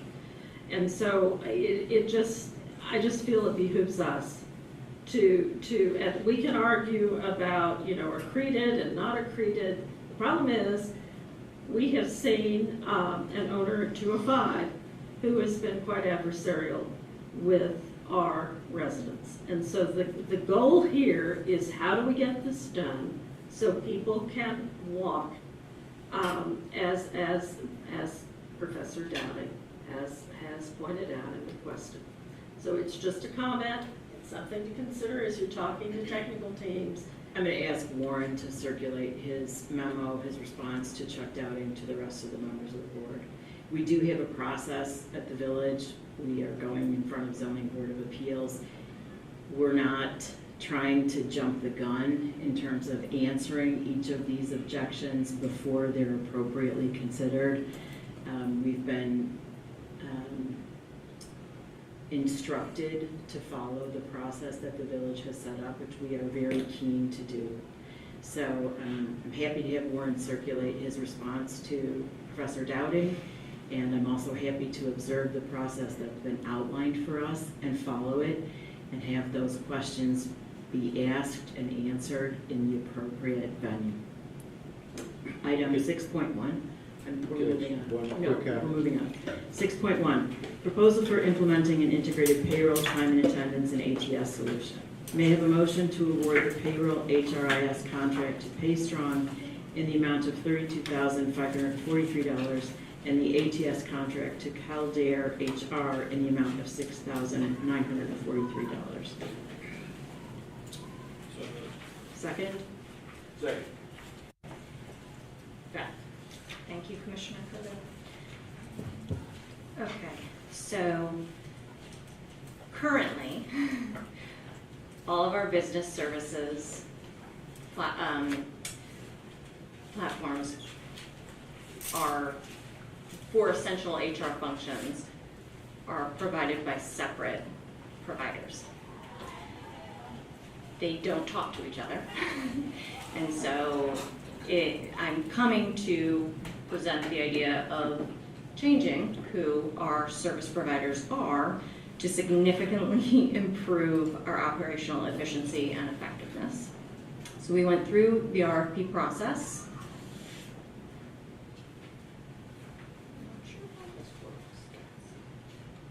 Which button do we push? Right arrow. Yep.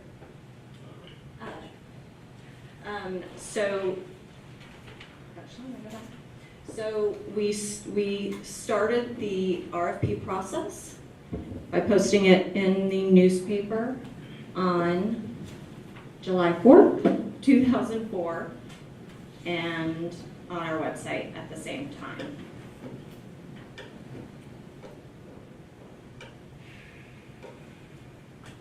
We submitted, you're good.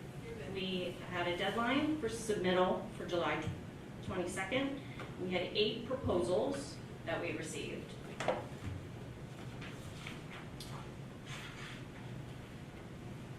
The process included, we had an evaluation team that consisted of 6 employees. We interviewed 7 service providers, including 4 payroll and 3 ATS, applicant tracking system providers. We reviewed demos for 7 of those providers.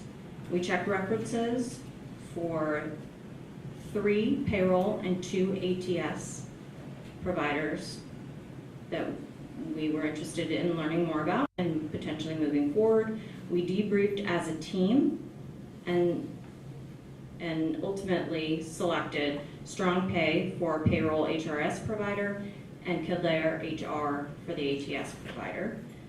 Then we held one more interview and demo from Strong Pay, just to fully make sure this was the best solution for us and would meet our needs. By integrating our payroll HRIS and ATS, it'll improve efficiency and functionality, it will reduce human error, and it will provide strategic flexibility and added benefits that we currently don't have with our current providers. So with seamless integration, in improving efficiencies and functionality, it will reduce staff and administrative tasks due to having to manually enter the same information into multiple systems and then go in and change anything that needs to be changed in multiple systems. It also allows for more customizable reporting. Currently, they're standard reports. If what you need is not in a standard report, then we have to find which standard report actually meets the most of our needs and then manually update the rest. Depending on what we need and how much we need in a report, it can take hours just to create a report. This will have single sign-on. So right now, every different platform has a user ID and sign-on. This will have one. Currently, there are some manual processes in payroll that we have to do. And this will remove those manual processes. It also simplifies the candidate application process. It's a more user-friendly platform. And then it also will improve the onboarding experience for new hires. And it improves employee experience via self-service. So right now, full-time staff have self-service capability. It's really complicated to set up.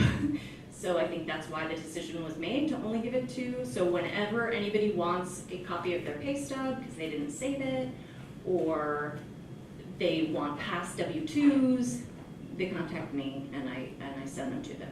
And now Illinois has also changed legislation on pay stubs and what we have to provide. So this will make it a lot easier if they can do it themselves. And when they leave employment here, they'll still have access to those because they won't need to come back to us to get those. It also reduces human error. So as I mentioned, we're putting information into multiple systems. And this way, when we hire someone and we send them their onboarding packet digitally, welcoming them to the Park District, they will enter their own demographics in. And on top of that, when we hire them from the ATS and we hit hire, the basic information that's already in their application moves right into payroll and the HRIS. So we don't have to manually add that, and then they add the rest. And then existing employees who have changes, they move, they change their marital status, whatever it is, they need to change their tax forms, they can go into the system and do that themselves, and then it goes through an approval process. And then it automates some processes, so if there's workflows that are needed, they submit it, it goes to that first workflow, and then goes to the system. Or if it's a new hire, then it's like, okay, IT, we have a new person, you do this. Payroll, you do this. And so it will eliminate the possibility of missed steps in the process. And then finally, it allows for a more robust applicant tracking system. So there are systems that do everything. What I've found in working in many different service providers' platforms is when it's an all-in-one system, it may not be the best of the best in each category. ATSs, when that's all they do, then they're able to focus on innovating just in their ATS. So they're generally more user-friendly than I've found, and more intuitive, and just easier to use, and can kind of have some more enhancements that maybe the bigger providers that are an all-in-one don't, which is why we've chosen to have a separate one that will be integrated with the other system. This will include texting. People don't look at their voicemail, they don't use email, so when you're trying to communicate with candidates and they're not responding to you, directly from the system, you can text back and forth with them and it's part of the record.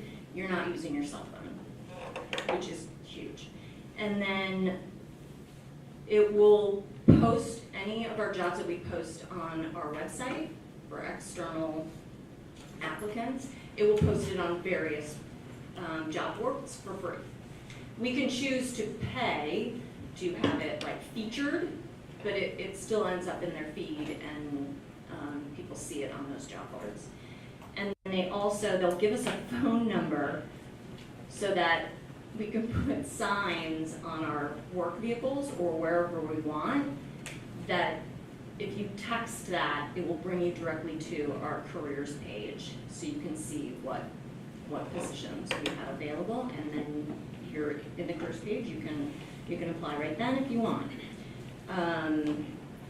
Another addition that we don't have right now, we have our separate learning management system. Isn't robust. The only things that we use are the annual sexual harassment training and this year we implemented cybersecurity. This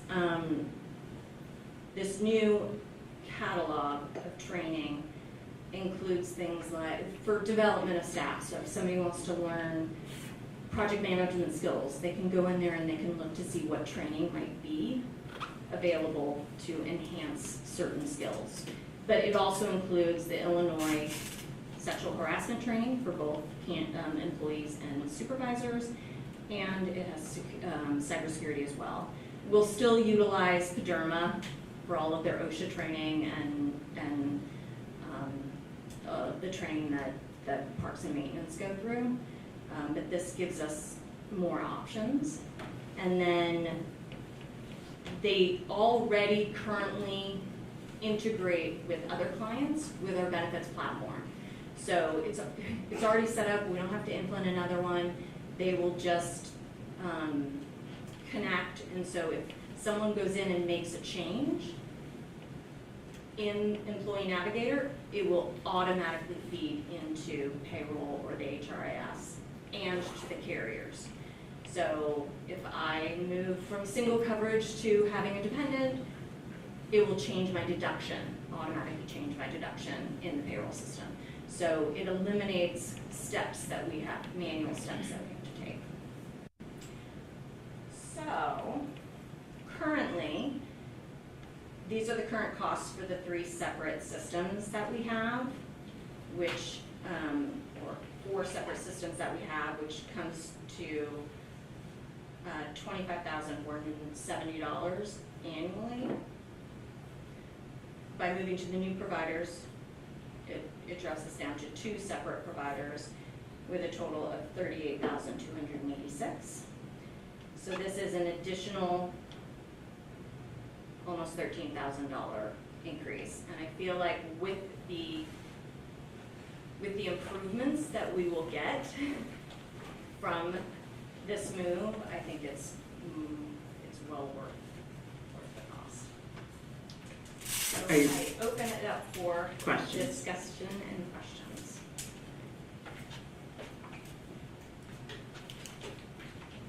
Commissioner Tyson. In my past, I've seen anytime you move to less systems, single point of entry, less error-prone processes or less opportunity for error, it's a win, because you often end up spending this money anyway in additional staff time trying to chase those issues down in multiple systems, because you've had to enter them separately in multiple systems. If I understand also, we're getting some additional functionality, plus the reporting capabilities. It sounds like they've been a real, they haven't been very flexible in the past, and that's going to help out a great deal. So it seems like a win to me. Thank you. Commissioner James. If you have one watch, you know what time it is. If you have 2, you're never quite sure. Correct. I support this. I'm using the system you're kicking to the curb. It's a nightmare. The time and attendance, yeah, and their enhancements, this recent enhancements. I also think that it's valuable to separate the applicant tracking system, because that is your face out into the client, potential employee, and it's a different feel. The system you currently have now is not user-friendly, it's not inviting, it's not helpful. The help desk is challenging, and the ability to communicate with your applicants by text, which is the dominant method that you can count on, is wonderful. So this is a roll call vote. We do have a motion out there. So Commissioner Root? I think we're ready, right? Okay. Commissioner Root? Yes. Commissioner Tyson? Did you? Okay, sorry. Yes. Commissioner Henry? Yes. Commissioner James? Yes. Commissioner Rapp? Yes. Commissioner Soto? Yes. That motion passes. Thank you. Thank you, Beth, for all of your hard work. It was quite a thorough presentation. Okay, item number 7, the executive director's report. Shannon? Absolutely. So weekly status reports are included, as well as legal expenses. You might notice that Kemper Sports is not here with us this evening because the course is now open, and we have moved to a monthly report on their items to make us more efficient on that process. And still, if we need them to come in or give us an update on something, they'll be here for budget discussions. So they're not too far, so just figured that we'll, since the course is now open, we'll go to a monthly report from Kemper. Also, a couple of things that I know a few commissioners wanted me to mention in regards to Crow Island. We met out on site with our consultant to look at potential remedies. We did that on Monday. So they took some samples, and they are going to be running a report on that to give us some recommendations on steps forward from that process. We have not received anything in writing from the village on any further status updates or anything like that. And then also the comprehensive master plan process is, as I mentioned at the beginning of the meeting, that it is ongoing. We have some outreach that is coming up with that. If you could take a look on the wall, we have some of our posters up already in regards to some of the outreach for that. The website, it might be live now, I believe it is, but if you go to winpark.org /Plan Winnetka Parks, that brings you to our social pinpoint page, which will have some fun activities on just giving us some information on what the future of the park district looks like. So it includes everything from, you have $100, where do you want to spend that $100? Okay, it is active, so good. So you have $100, you can pick where you want each of that dollar to go, what's the highest priority. It has a map on there where you can pinpoint where you have a comment on specific parks or specific areas. There's some questions on there that are kind of a forum to where folks can post comments on those different topics, as well as an ideas wall to give an idea of different ideas people in the community may have. There will be lots of opportunities for public input, not only for the community, but for the board as well. There will be stakeholder meetings that we will be reaching out to not only board members to participate, but other members of our communities as well. Some of our different user groups and different demographics to participate in some focus groups and some stakeholder meetings, as well as I mentioned, the statistically valid survey should be coming out sometime next month. I have not received a draft of that from the consultant, but I'm expected to get that hopefully this week, maybe beginning of next week for first review. And that will be sent out to a randomized group of Winnetka Park District residents.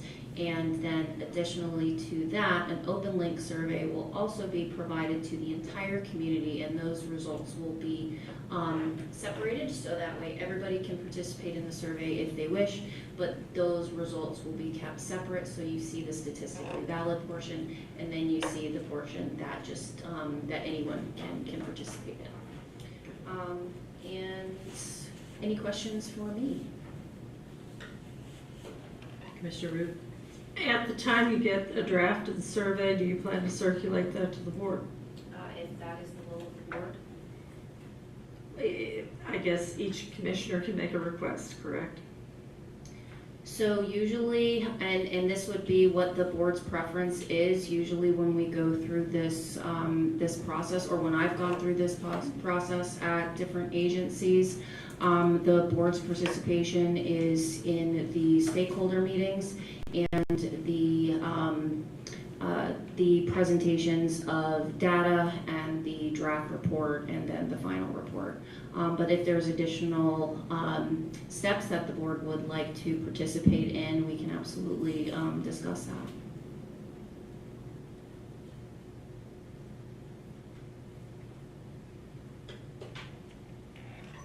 Cynthia, Commissioner Rea. I'll just be completely honest on this. I'm, I guess, okay not participating, but I don't want other people participating if I'm not participating. Understood. Okay.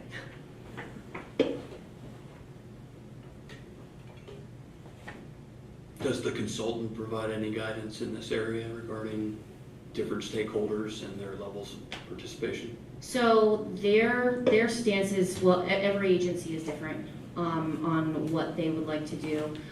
So the survey company, the subcontractor for the statistically valid survey, ETC, it's one of those acronyms. So we've used them before, and I've used them before with other agencies as well. They create a draft. I know that Barry Dunn, the principal on the project, they are working back and forth with ETC to look at those questions. They're also going to be taking some input from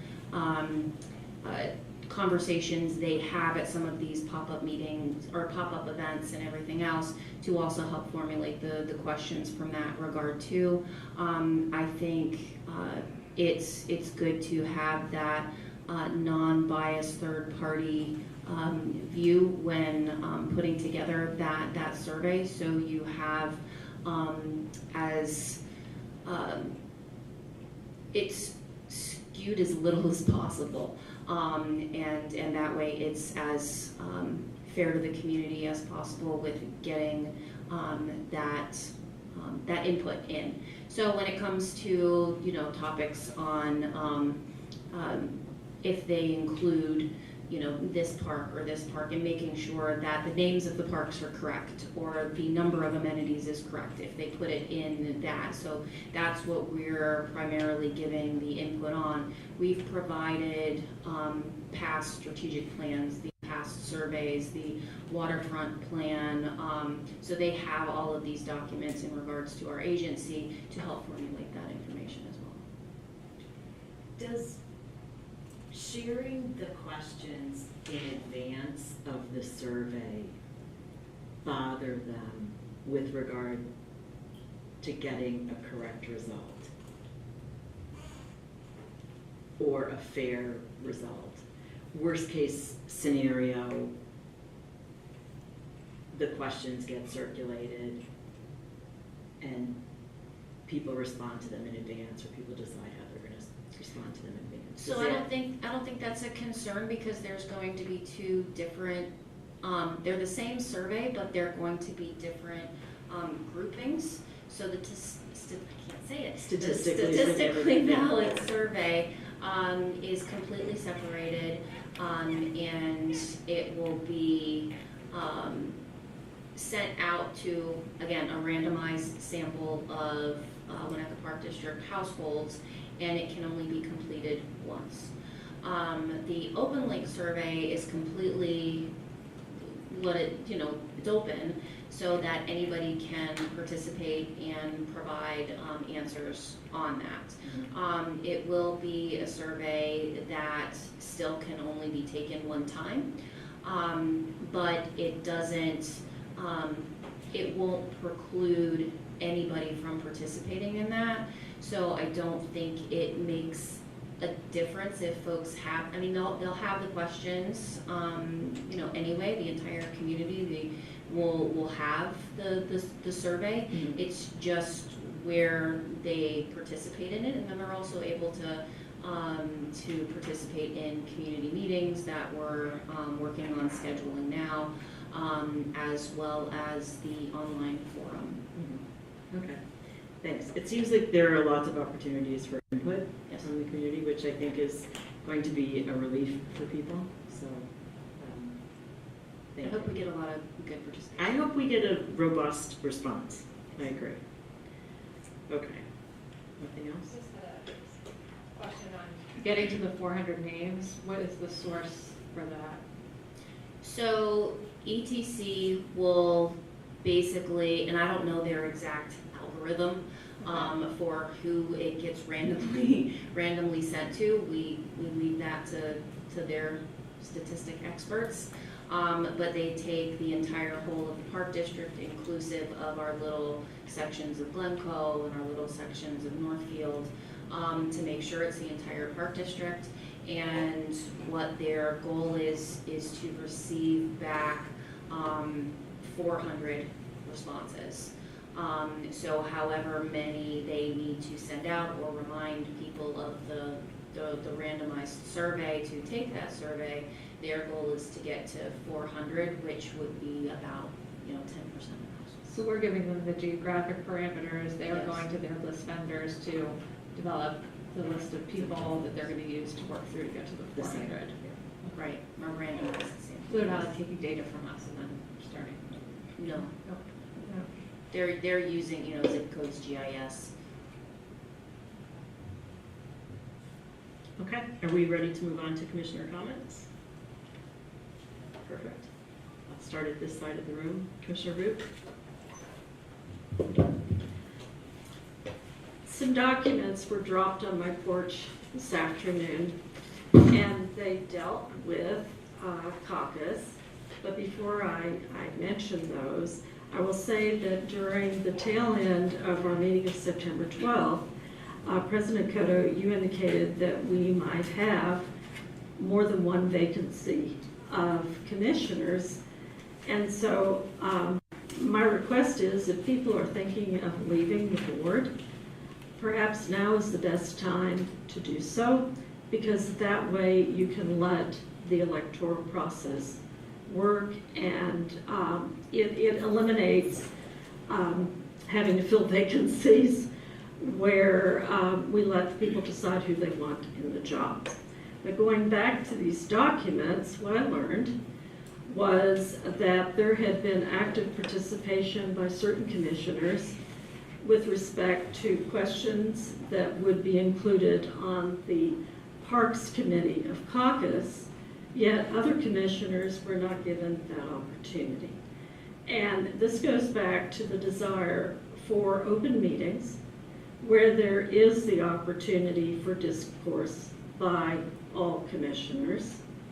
And then I was somewhat stunned to learn that there was internal communication from a commissioner with the executive director making representations that this commissioner had been involved with the Parks Committee members trying to influence questions on the caucus. So I want to make a statement that I have not met with or discussed the Parks Caucus survey with any of the members of the Caucus Parks Board, although I think the rules are such that that would have been perfectly fine. In the past, it was the history, I've got 56 seconds, it was the history for the chair of the Caucus Parks Committee to come to a board meeting, introduce themselves, and then welcome questions, thoughts from all commissioners. That occurred during the tenure of the past two chairs before Mr. Ross. And I think that is a really excellent way to make sure that we include everyone in the process. And it's somewhat disappointing to have seen some of these internal communications where the allegations were completely erroneous. Thank you. Thank you. Commissioner Tyson? Commissioner Rath? Commissioner James? I cut you off earlier, so please feel free. I'm looking forward to a timely resolution of the situation in Crow Island.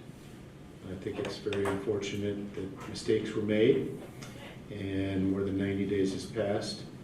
We owe it to our constituents to see that that situation is remedied as soon as possible. I also look forward to a timely consideration of the permit applications for Elder and Centennial. It's been long enough. Our permits are submitted for. Let's get the show on the road and be responsive to our constituents. Thank you. Commissioner Hemmings? Nothing else. I don't have anything else either. May I have a motion to adjourn? So moved. A second? We stand adjourned. Oh, sorry. We need a roll call. Or we could do a voice vote. All in favor? Aye. Thank you. We stand adjourned at 8:08. I apologize. Thank you.